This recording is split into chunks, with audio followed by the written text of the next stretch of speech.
Bom dia. Nós estávamos tratando do controle difuso de constitucionalidade e entramos na análise da atuação dos tribunais em geral, no exercício do controle de constitucionalidade. Os tribunais podem exercer o controle de constitucionalidade, podem exercer o controle difuso, já que cabe a qualquer juiz e qualquer órgão judicial, com decisões proferidas com efeito inter partes. Mesmo assim, como eu havia mencionado na última aula, os tribunais devem observar o artigo 97 da Constituição Federal, que estabelece o chamado princípio da reserva de plenário. Vocês anotaram que o dispositivo impõe que os tribunais só poderão declarar a inconstitucionalidade pelo voto da maioria absoluta de seus membros, isso já foi primeira fase da magistratura de São Paulo e de tantos outros. Portanto, do pleno, maioria absoluta do pleno, ou então do órgão especial, se houver órgão especial. Eu havia comentado também que essa figura do órgão especial foi prevista para facilitar a atuação plenária dos tribunais numerosos. O órgão especial é um órgão que representa o pleno, composto de até 25 magistrados, sendo metade designada por antiguidade e metade por eleição, conforme determinou a emenda 45. Antes da emenda 45, eram todos por antiguidade. Com a emenda 45, o sistema mudou. Metade por eleição, metade por antiguidade. E o órgão especial, ele exerce todas as atribuições que seriam do pleno, tanto as funções administrativas como as funções jurisdicionais. Então, aqui, ao tratar desse princípio da reserva de plenário, sempre que eu fizer referência a pleno, entenda-se também órgão especial, se houver. Porque se houver órgão especial, a competência é do órgão especial.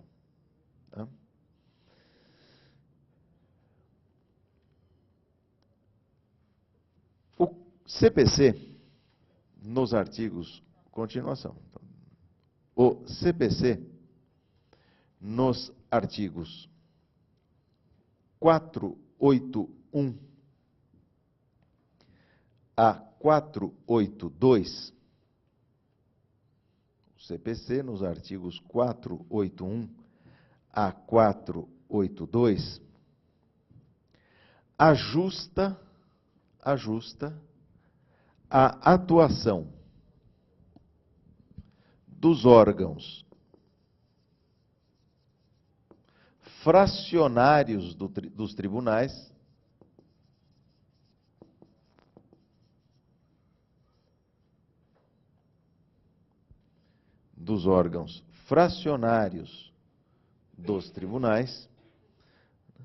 turmas, câmaras, grupo de câmaras, ao artigo 97 da Constituição. Então, o CPC, nos artigos 481 a 482, ajusta a atuação dos órgãos fracionários dos tribunais ao artigo 97 da Constituição. Bom, já dá para imaginar por quê. Porque podem chegar recursos nos órgãos fracionários, e que cabe aos órgãos fracionários o julgamento, e que se discute a inconstitucionalidade. E como fazer? Se para o reconhecimento da inconstitucionalidade, a Constituição exige a reserva de plenário. Então, há a previsão de um mecanismo de adaptação, de ajuste. Se o órgão fracionário entender que a norma questionada, se o órgão fracionário entender que a norma questionada é constitucional,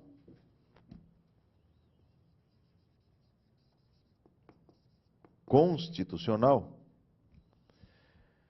poderá julgar de imediato o caso. Poderá julgar de imediato o caso. Ué, mas isso não contraria o 97 da Constituição? Não. A reserva de plenário é para a declaração de inconstitucionalidade. Então, se o órgão fracionário entendeu que é constitucional, segue adiante e julga. Se o órgão fracionário entender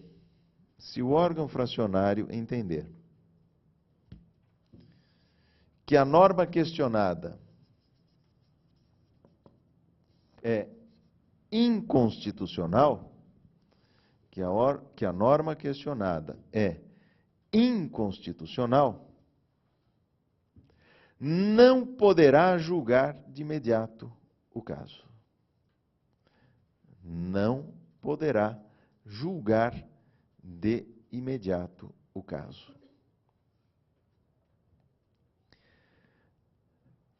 Lavrará acórdão, expondo sua posição nesse sentido. Lavrará acórdão, expondo sua posição nesse sentido. E remeterá os autos ao pleno do tribunal. Se houver órgão especial, ao órgão especial. E remeterá os autos ao pleno do tribunal. É o que se denomina incidente ou arguição de inconstitucionalidade. É o que se denomina incidente ou arguição de inconstitucionalidade.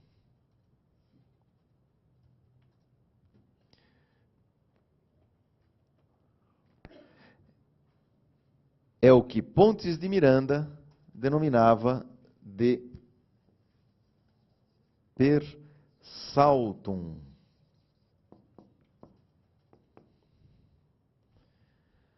É o que Pontes de Miranda denominava de per saltum.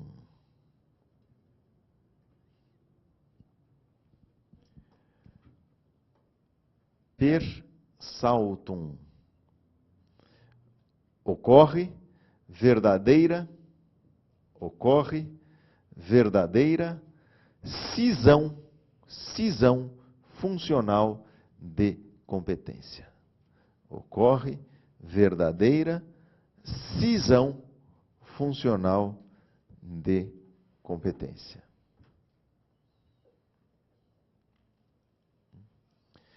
Então veja bem o que acontece até esse momento. O órgão fracionário, ao receber, por exemplo, uma apelação para julgar, entendeu que a lei ali questionada realmente era inconstitucional. Só que não pode reconhecer isso. Não pode declarar a inconstitucionalidade. Mesmo incidentalmente. Estamos falando do controle difuso. Não pode, isso é reservado ao plenário da casa. Depois eu menciono a razão de ser dessa figura da reserva de plenário. Mas é o que está na Constituição. Então não pode julgar o caso. Não pode dar provimento ao apelo, negar provimento ao apelo, considerando a lei X inconstitucional na motivação. Não pode. Isso é reservado ao pleno.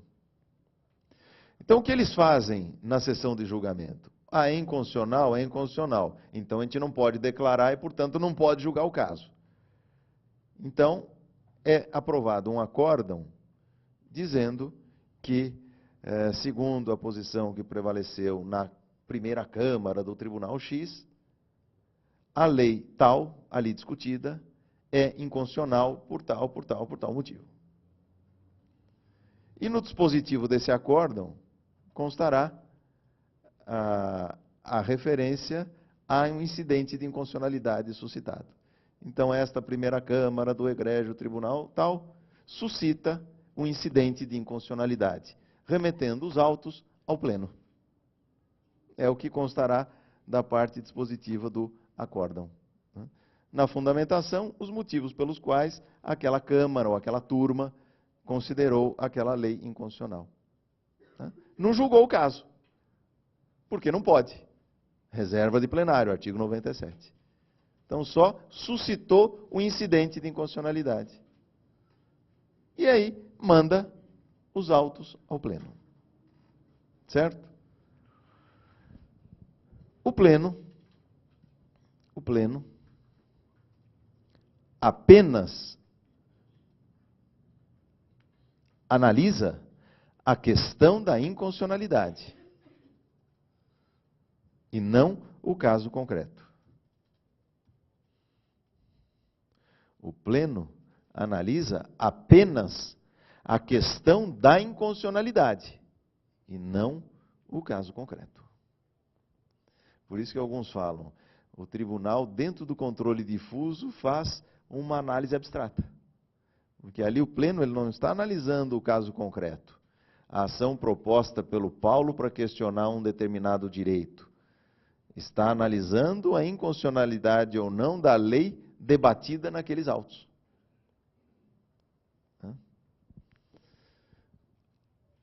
O que é interessante, porque muitas vezes isso é uma figura bastante desconhecida no dia a dia, na prática forense. Por isso que começou a aparecer bastante em concurso. Muitas vezes, na própria sustentação oral, o advogado, às vezes, ele começa a defender o direito do cliente, que é parte nos autos. Mas não é isso que se discute lá no Pleno. A sustentação oral dele no Pleno deveria cingir-se à discussão da inconstitucionalidade. A discussão, depois do caso concreto, será lá no órgão fracionário, que vai julgar o caso depois. Nesse momento aqui, chegou no Pleno, o que se discute é a inconstitucionalidade de uma lei. O Pleno lavrará acórdão, firmando sua posição,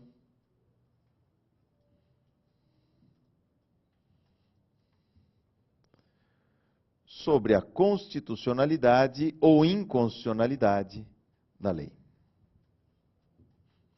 Firmando sua posição sobre a constitucionalidade ou inconstitucionalidade da lei. E devolverá os autos ao órgão fracionário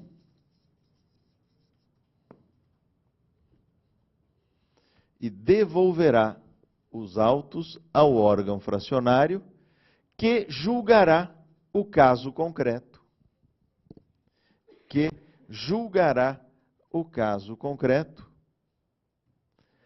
Adotando a posição do Pleno,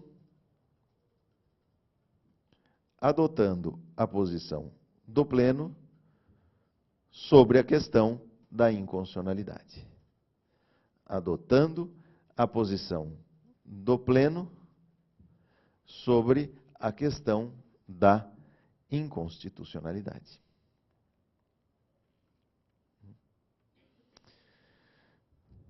Só deste terceiro acórdão, caberá recurso.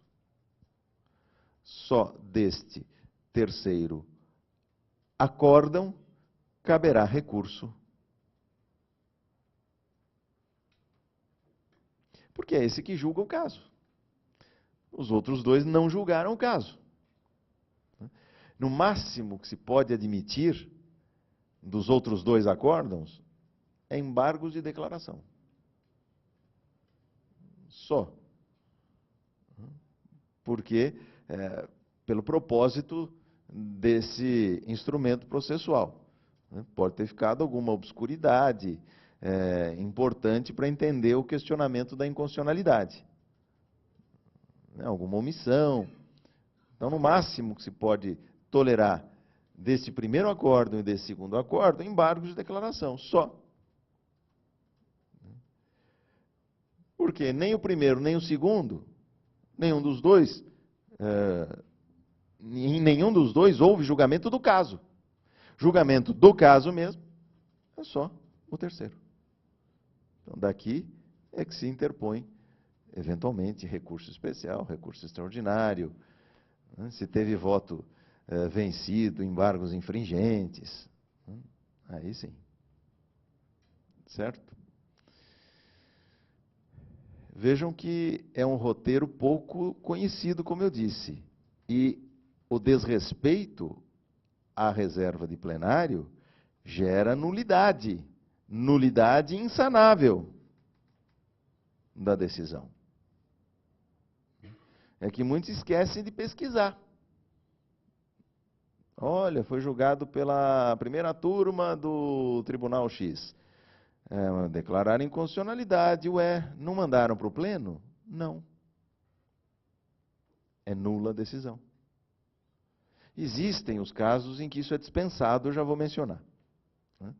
Mas se não estiverem presentes essas hipóteses que dispensam a remessa ao plenário, o desrespeito à reserva de plenário implica nulidade da decisão. E é interessante que cada tribunal se posiciona de uma maneira em relação aos casos subsequentes. Mas depois eu comento com vocês logo na sequência. Bom, todo tribunal tem que seguir isso aqui. Mesmo o STF. Mesmo o STF. Só que no Supremo são duas as particularidades. Se quiserem até colocar uma observação, é importante. OBS. Todos os tribunais devem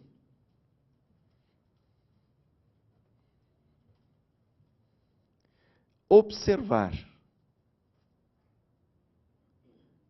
a reserva de plenário.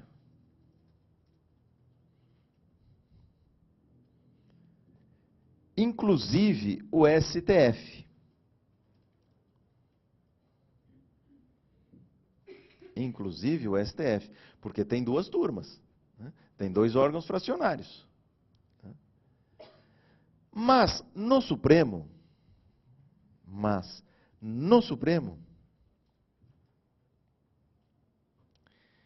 o órgão fracionário não precisa lavrar acórdão antes de remeter ao pleno?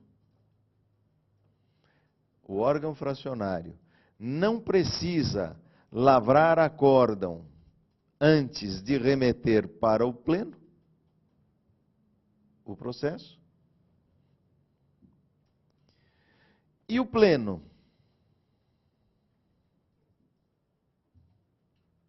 Não só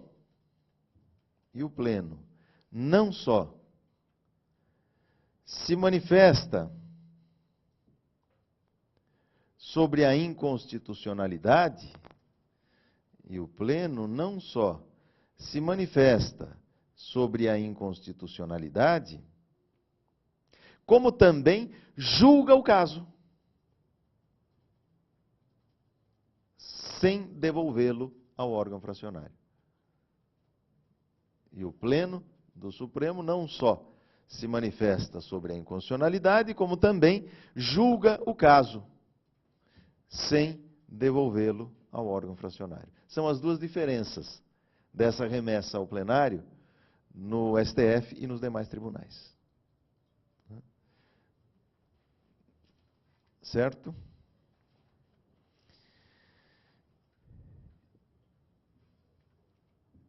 Hipóteses em que a reserva de plenário é dispensada. Hipóteses em que a reserva de plenário é dispensada.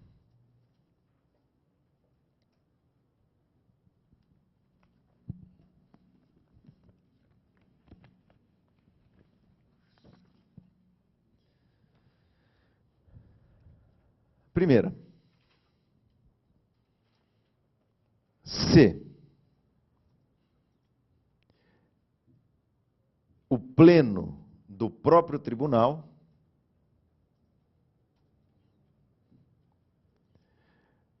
já tivesse manifestado sobre a questão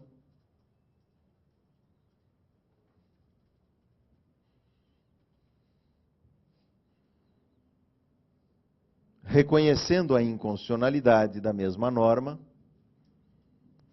reconhecendo a inconstitucionalidade da mesma norma em caso anterior. Reconhecendo a inconstitucionalidade da mesma norma em caso anterior.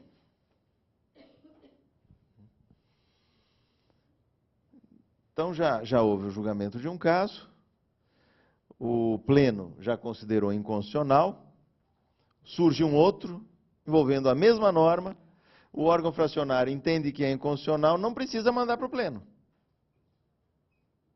porque já houve o precedente do pleno. Uma divergência existe no cenário regimental, dos regimentos dos tribunais e até na doutrina, na hipótese em que o pleno reconhece que aquela lei é constitucional. Essa era a tua pergunta? Reconhece que a lei é constitucional. Alguns autores entendem que, nesse caso, nada impediria uma nova remessa ao pleno, num caso subsequente, se um órgão fracionário continuar entendendo que é inconstitucional. Até porque podem alterar determinadas circunstâncias fáticas, interpretação da própria Constituição e tudo mais. Mas apesar de um entendimento mais flexível da doutrina, de uma parte da doutrina, costuma-se entender que esse é um dos casos de vinculação interna que ocorre nos tribunais. Ou é em incidente de uniformização de jurisprudência, ou é em incidente de inconstitucionalidade.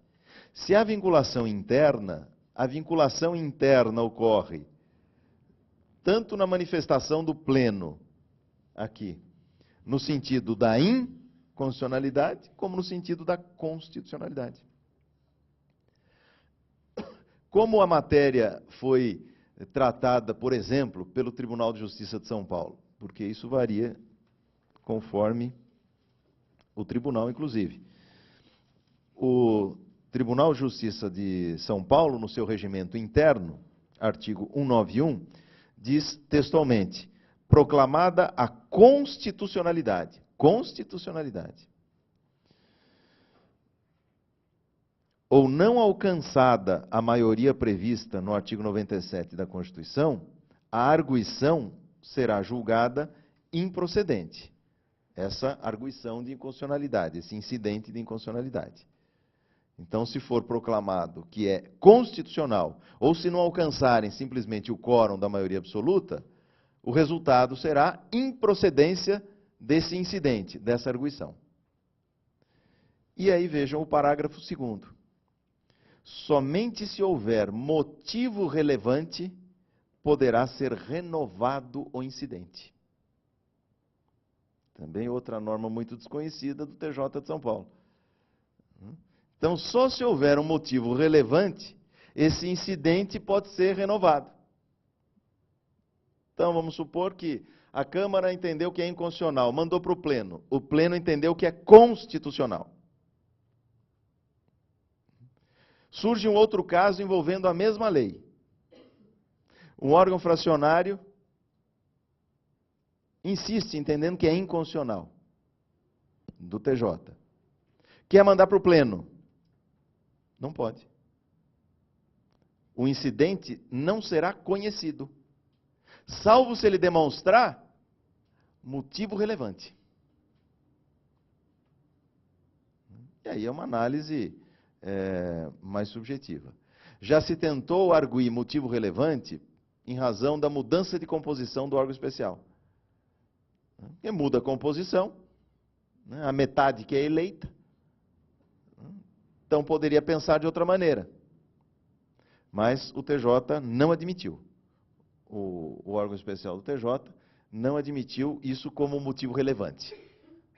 Um motivo relevante pode ser outro qualquer, né? Uma flagrante alteração de interpretação da Constituição, uma mutação constitucional, né? Uma nova interpretação, mudança de circunstâncias fáticas, contundentes, aí sim, para possibilitar a renovação da provocação.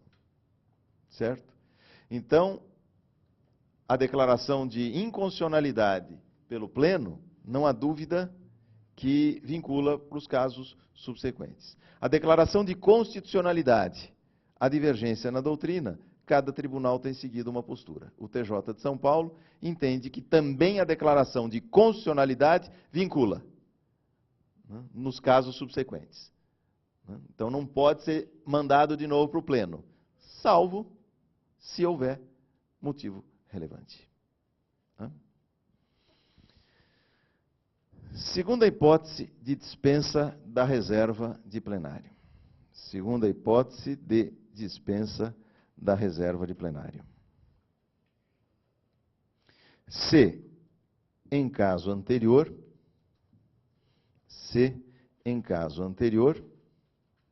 o STF,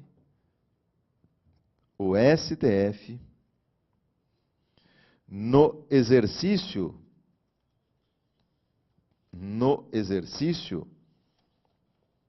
do controle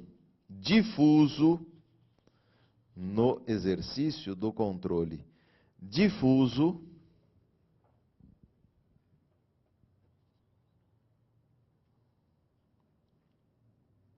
já tiver se manifestado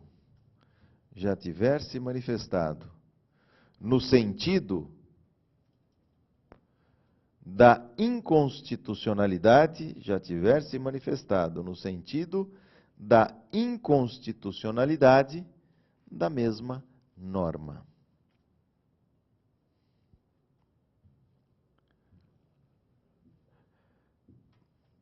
Para André Ramos Tavares,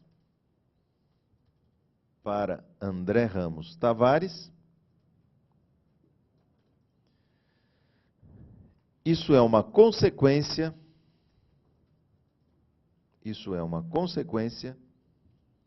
do efeito transcendente,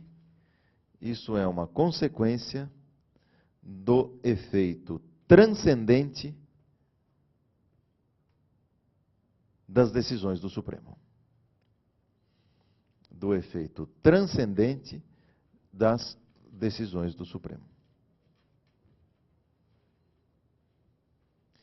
Bom, eu destaquei no controle difuso. Por quê? Se fosse no controle concentrado, a questão nem seria posta.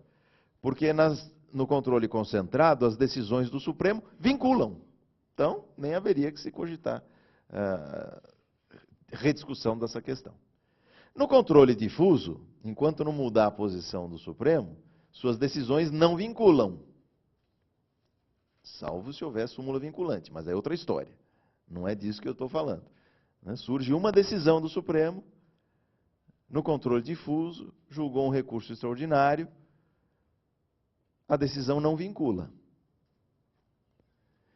Tudo bem, mas isso gera algumas consequências.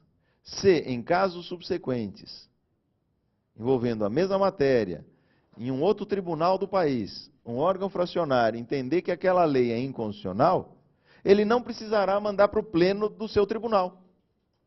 Porque já há um precedente do STF admitindo a inconstitucionalidade. Ele não é obrigado a considerar inconstitucional o órgão fracionário. Ele pode até considerar constitucional, porque a decisão do Supremo não vincula. Mas se ele considerar inconstitucional, não precisa mandar para o pleno, em razão do precedente no STF. Certo? Sim? Expressões de espanto?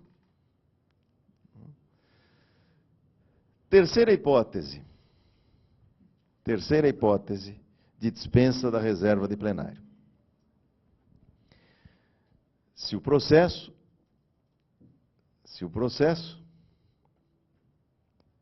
envolver a discussão,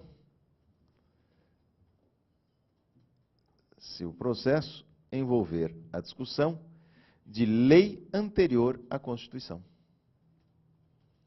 Se o processo envolver a discussão de lei anterior à Constituição. Por quê, hein? Porque a reserva de plenário é para declaração de inconstitucionalidade. E lei anterior, contrária à Constituição, é considerada revogada. Se o fenômeno não é o da inconstitucionalidade, e sim o da revogação, não há que se falar em reserva de plenário. Tá? Então, essas são as 3 hipóteses de dispensa da reserva de plenário. Então, se quiserem saber se houve nulidade ou não numa decisão proferida por um órgão fracionário, que reconheceu a inconstitucionalidade sem mandar para o pleno, antes certifiquem-se de que não houve a incidência de uma dessas 3 hipóteses.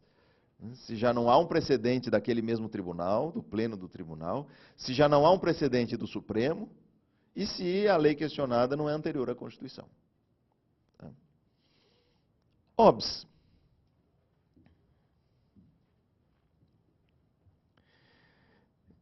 De acordo com a súmula vinculante, número 10,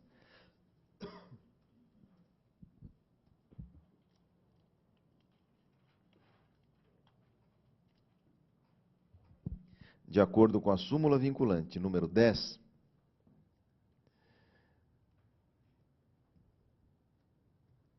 se o órgão fracionário entender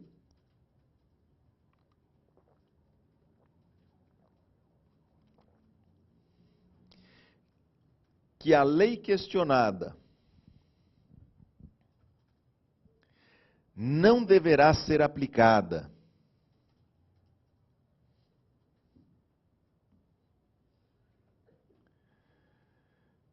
por incompatibilidade com a Constituição,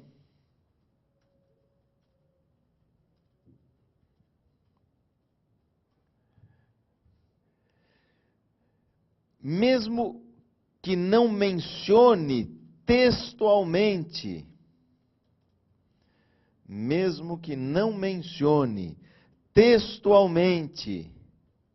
a inconstitucionalidade, deverá remeter o feito ao pleno.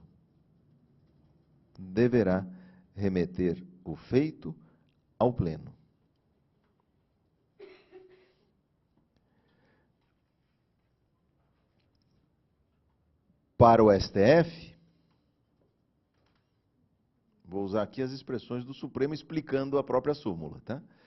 Para o STF, isso é necessário.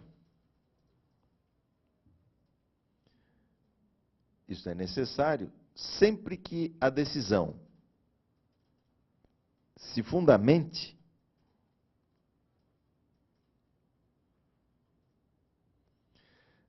na incompatibilidade entre a norma legal,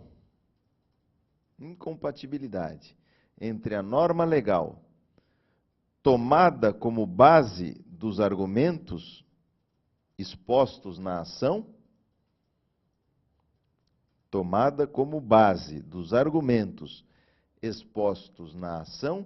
e a Constituição.